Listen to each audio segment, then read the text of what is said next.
Technology, and there's my little quote, my C.P. Snow quote, it's a queer thing, right? Technology, when you talk about you will surely die, doesn't everybody kind of have a sense that at some point our technology is going to do us in? Or is it just those of us who grew up in the 70s under the threat of the Cold War, who every time a plane flew overhead wanted to duck under our desks because we thought it might drop the bomb? You know, I don't know how many people are old enough to remember growing up with that fear that we weren't going to even live out our natural lives because we were all going to be annihilated by a nuke. Now we have new fears. Now we're going to be annihilated by GMO foods, or we're all going to become sterile, or we're all going to get cancer. So, where have I seen the apple with a bite out of it before? There it is. This is not a mistake. This is laughing in your face, is what it is. This symbol is laughing at you. Yeah, Steve Jobs. So let's talk about Apple for a minute, because if Google is the global brain, what is the thing that has enabled us to interface with it? It's the iPhone. Introduced, by the way, just 6 years ago. Can you believe that? Only 6 years. 7 years ago, there was no iPhone. There were no smartphones 7 years ago. This is happening fast. So let's talk about what we're all carrying with us. See, when I started doing this work back in 1999, and then when I found out about RFID in 2003, there were no smartphones. So RFID was really scary. Whoa, you mean there's going to be something we're going to have stuck on us, on our person, that's going to communicate with some kind of system? Ah! Nowadays, people go, RFID? What are you talking about? I got a cell phone. It's already doing that. It's only been 6 years. So a lot of the stuff that I was sounding the alarm about now, I can't get anybody to even think about because they've got cell phones. And not only did they have cell phones, but nobody had to make you with guns and tanks and force you to carry this tracking device. You probably paid $300, $400, $500 for it. And you probably thanked the day that you got it. So what a switch that we're now empowered, quote unquote, by these devices with the apple with a bite out of them on the back to communicate with the global brain, and we're checking in with the mothership multiple times every single day with the spider sitting there in the center of the web in the net. And we're using the web and the net to communicate with it. All right, so what's up with Apple? Do you know the Apple, they call it the Apple Temple. The #1 most photographed object in Manhattan is the Apple Store. Yeah. Religious fanaticism, this is a humor website, but yeah, bow down to your new god, and then they've got all the religious symbols, and then there's the apple. And isn't this weird, 1997, this apple with a crown of thorns around it? It says pray. Ew. Now, Steve Jobs, it was almost as though a religious figure had died. I can't remember the last time there was so much outpouring of grief. As though he were some kind of amazing and incredible person. And the reality about Steve Jobs, do you guys know how he came to his knowledge, technological prowess? He actually traveled to India when he was in 19 or 20. He traveled there with a friend who's written about this in a book. And when he was there, they were using hallucinogenic drugs, so he was messing around. And anybody who listens to my show knows that when you do that, when you leave your body and you come back, something else might be coming back with you and probably won't be your friend. So Steve Jobs was doing that, messing around with hallucinogens, and he camped out with his buddy in a dry riverbed in India. They were off looking for the ashwams and the swamis and enlightenment, and there was a flash flood in the middle of the night, and Steve Jobs and his buddy called out to all of the Indian deities to save them. And said, just like so many people do with the real God, ooh, if you save me from this lightning storm, I promise to serve you. It's not like Martin Luther, I think, did something like that. But Steve Jobs said, if all of you idol deity things, will save me, I'll be on your team. So anyway, Steve Jobs was not the wonderful guy that people make him out to be. Driven by demons. Isn't it funny how we use these phrases? We just throw them away. Just throw them out there. Steve Jobs' biography reveals Jobs driven by demons to success. Could it be that maybe he was? Well, the first Apple computer. Guess what the price was? Steve Jobs decided to put on the Apple computer. This is real. This is for real. And why did he call his company Apple? And use the phrase, bite into it. let's talk about some of the weird early Apple ads when they were trying to get the idea of a personal computer. See, Apple was the first computer. Apple took the computer out of the place where my dad worked at Ohio University in the 1970s, where it was a building the size of the city block that contained less power than my handheld calculator, and got that shrunk down to something that could sit on your desk and then insert itself into the life of every person on planet Earth. And it was Apple who did that. It was Steve Jobs who did that. He took the interface to this thing and gave it to the people, which is why they considered him a god. So look at some of these ads. Absolute power corrupts. Enjoy. Or this one, an operating system so advanced it could only come from Apple. Or did it? What the heck? What's this? Like who makes this ad and goes, yeah, that'll sell a lot of computers? Like, who does this? It's weird. How about this one? Yeah, you have what it takes to create your own reality. And with Mac OS 8, you can create it without barriers. Who made this promise to us? When? You go all the way back. And this is the text of this ad. That's the offer. Make your own reality. Dump this God reality, dump this Garden of Eden stuff, and make your own reality. Bite into the apple. And I'll give you the powers of God. All right, let's go back and talk about some of the folks who've actually led to the creation of the infrastructure that we're living in right now that is going to usher in the mark of the beast, that's creating the body for this thing to embody or for its consciousness to come into. So Charles Babbage, how many people have heard of Charles Babbage?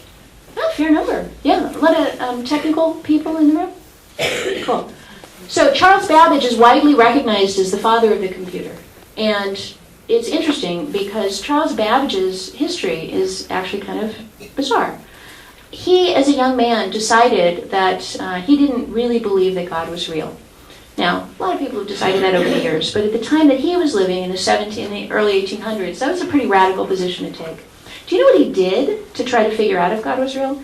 He went up to the belfry of a church at midnight, cut his own, some part of his body, and made a circle in blood, and then recited the Lord's Prayer backwards, and summoned the devil to come.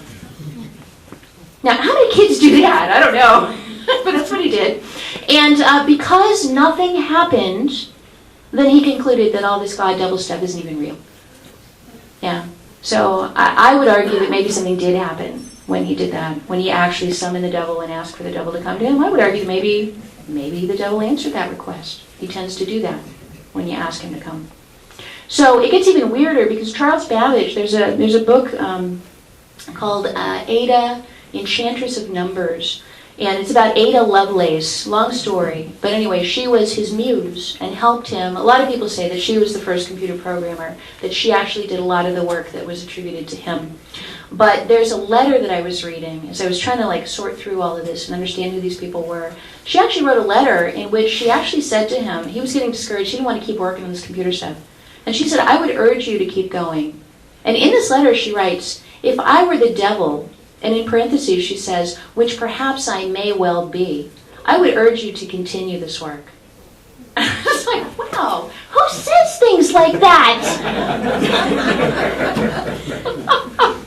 So as I looked, and my husband always kind of keeps me grounded and gives me a little sanity. He said, Catherine, this is kind of an outlandish theory that you're coming up with here. This hypothesis of yours that these technologists were kind of evil and going down the wrong road. He says, I'll tell you what, if you want to test it, let's subject it to the scientific method. And so he made up a list of all of these great people throughout the history of technology and said, why don't you look them up and figure out what their deal was?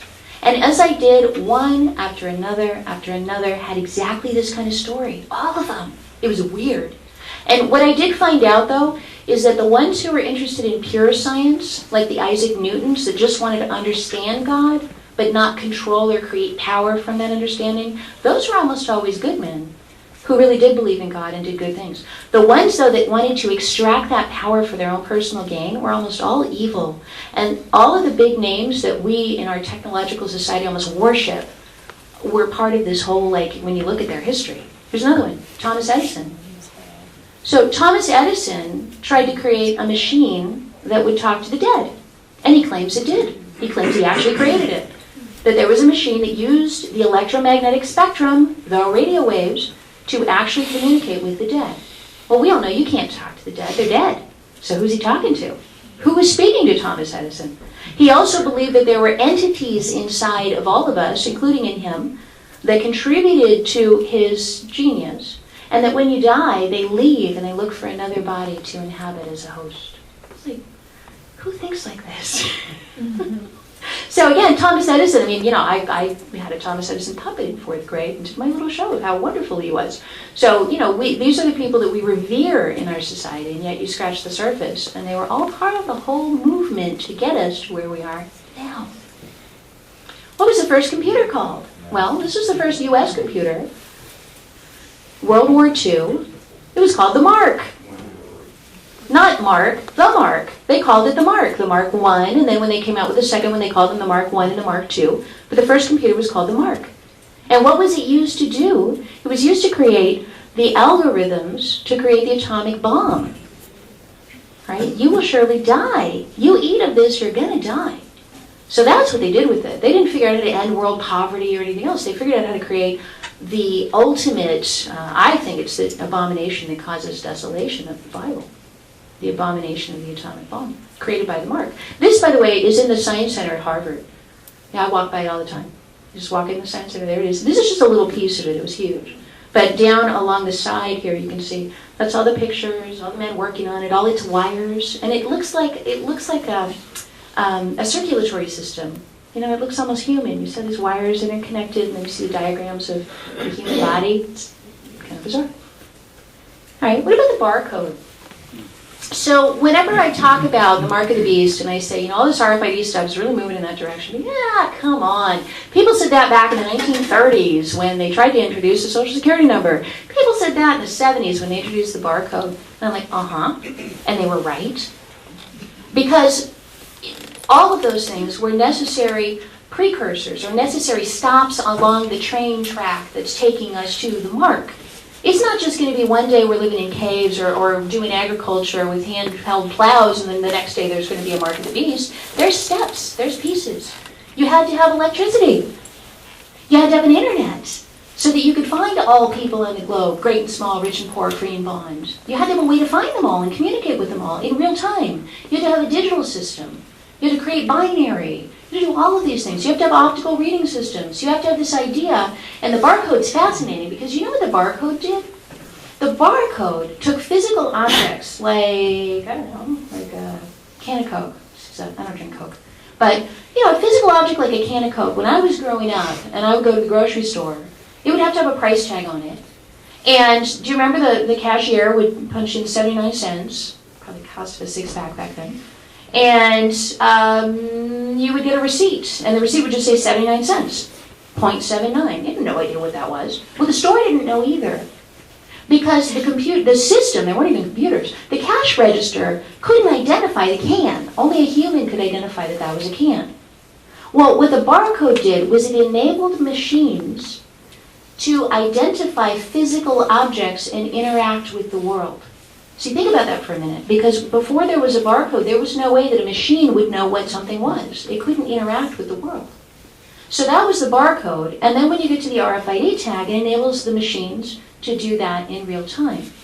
And that, again, creating those nerve cells at the end of the dendrites for the global brain to feel everything happening in real time. All right, RFID. So this is just one of a passing array of things that's going to come and go along these lines. And each one is more powerful. Each one adds an additional component to transmitting information to this global brain.